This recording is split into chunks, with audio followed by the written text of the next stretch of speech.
प्यारी सखियों, आज हम आरंभ कर रहे हैं भाद्र मास की अजा एकादशी की पावन कथा। ये केवल व्रत उपवास का नियम नहीं, बल्कि श्री हरि की कृपा पाने का सुंदर अवसर है। लेकिन मेरी एक छोटी सी विनती है, आप सबसे इस कथा को अधूरा मत छोड़ना, क्योंकि कृपा भी तभी पूरी बरसती है जब कथा पूरी सुनी जाती है। और अगर मन को भा जाए तो इसे अपनी हर सहेली और बहन तक जरूर पहुंचाना, ताकि हर घर में श्री हरि का आशीर्वाद मिल सके। तो चलो सखियों, प्रेम और श्रद्धा के साथ आरंभ करते हैं ये पावन कथा।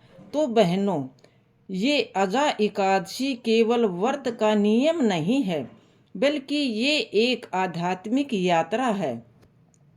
जिस तरह से हम दिन भर उपवास करके अपने मन को शुद्ध करते हैं, उसी प्रकार ये कथा हमारे हृदय को भक्ति से भर देती है।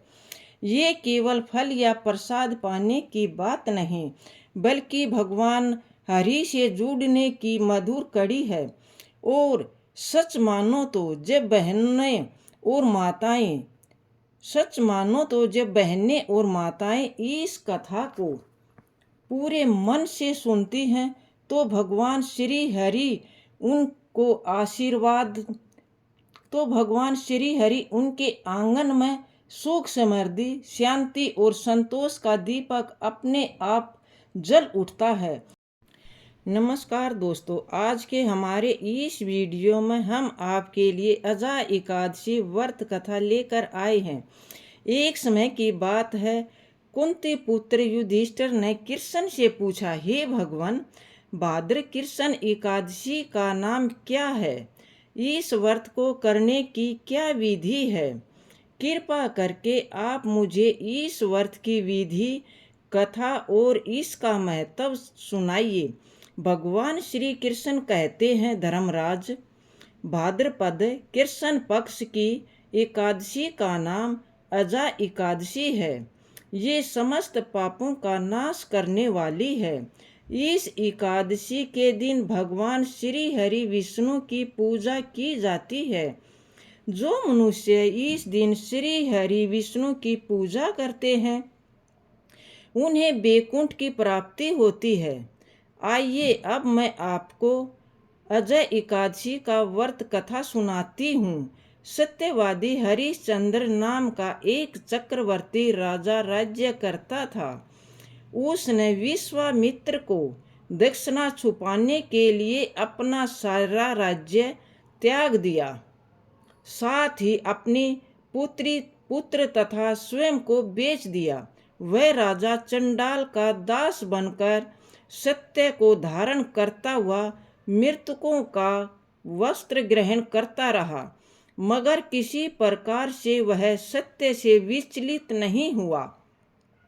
कई बार राजा चिंता के समुद्र में डूबकर विचलित होकर विचार करता था कि मैं कहाँ जाऊं, क्या करूं जिससे मेरा उद्धार हो। इस प्रकार राजा को कई वर्ष बीत गए।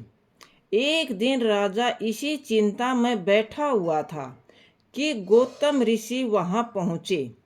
राजा ने उन्हें देखकर दंडवत प्रणाम किया और आप बीती सारी दुख भरी कहानी सुनाई। राजा हरिश्चंद्र की ये बात सुनकर गौतम ऋषि कहने लगे, राजन, आज से ठीक 7 दिन बाद भाद्र पक्ष कृष्ण पक्ष की एकादशी आएगी। इस एकादशी को अजा एकादशी कहा जाता है। आप विधि पूर्वक इसका व्रत करें। इस व्रत के प्रभाव से आपके समस्त पाप नष्ट हो जाएंगे। इस प्रकार राजा से कहकर गौतम ऋषि उसी समय अंतर ध्यान हो गए। राजा ने उनके कहे अनुसार एकादशी आने पर विधि पूर्वक व्रत किया, जागरण किया।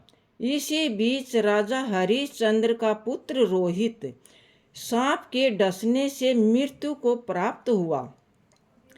सैया रानी द्वारा राजकुमार को शमशान में लाए जाने पर राजा हरिश्चंद्र ने रानी को सैया से शमशान का कर मांगा। असह्य सैया रानी के पास देने के लिए कुछ भी नहीं था, इसलिए उन्होंने अपनी चुनरी को चीर कर शमशान का कर्ज चुकाया। अजा एकादशी के व्रत के प्रभाव से राजा के समस्त पाप नष्ट हो गए।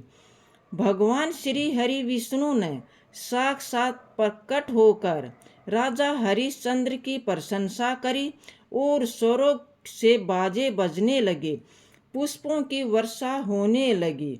भगवान की कृपा से राजा का पुत्र जीवित हो गया और एकादशी के व्रत के प्रभाव से राजा को उनका राज्य मिल गया। फिर वह तीनों ओर काल राज्य सुख भोग कर अंत में ईश्वर को प्राप्त हुए। हे धर्मराज, यह सब अजा एकादशी के व्रत के प्रभाव से हुआ। जो मनुष्य पूरे मन से विधि पूर्वक इस व्रत को करते हुए रात्रि जागरण करते हैं, उसके समस्त पाप नष्ट हो जाते हैं। वह सुख समृद्धि से अपना जीवन व्यतीत कर अंत में स्वर्गलोक को प्राप्त होते हैं। इस एकादशी की कथा को सुनने मात्र से अश्वमेघ यज्ञ का फल प्राप्त होता है। जय श्री हरि विष्णु। बहनों, वीडियो पसंद आई हो तो लाइक करना, चैनल को सब्सक्राइब करना और कमेंट बॉक्स में जय श्री हरि अवश्य लिखना। धन्यवाद दोस्तों।